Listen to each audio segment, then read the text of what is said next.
হই হই হই চারিদিক থেকে পিঠের গন্ধ একদম মমা করছে। পৌষ পার্বণ এসে গেছে যে পিঠে পায়েস কিছু হবে না তা কি হতে পারে? আমিও শুরু করে দিলাম পিঠে বানানোর জন্য। ছেলেদের এত বায়না, তা পিঠে তো বানাতেই হবে। দেখো 1 কিলো দুধকে আমি হাফ কিলো করে নিয়েছি জাল দিয়ে। এরপর ওর মধ্যে দিয়ে দেবো চালের গুঁড়ো, সুজি, ময়দা, পরিমাণ মতো চিনি আর লবণ। ভালো করে এটাকে মিশিয়ে নিতে হবে। মিশিয়ে নিয়ে আধা ঘন্টা রেখে দিতে পারলেই একেবারে কেল্লা ফতে। দেখো ভালো করে এটাকে মিশিয়ে নিয়ে আমি আধা ঘন্টা রেখে দিয়েছি। রেখে দিয়ে এবার আমি এই দেখো কতটা সুন্দর গাঢ় ঘন মানে করে গোলাটা বানানো হয়েছে।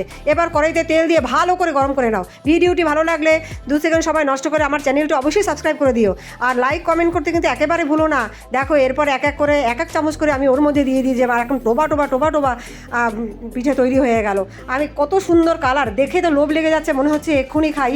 এদিক থেকে ছেলেরা পাশ থেকে এসে দুই একটা খেতে শুরু করে দিল। খেতে বললে মা হেব্বি হেব্বি, এরকম বানাতেই থাকবে বানাতেই থাকবে। রোজ রোজ কি আর পিঠে পায়েস খাওয়া যায়? মাঝে মধ্যে খেতে হয়, শীত পড়লে পৌষ পার্বণে খেতে হয়। পুরোটা দেখার জন্য অনেক ধন্যবাদ।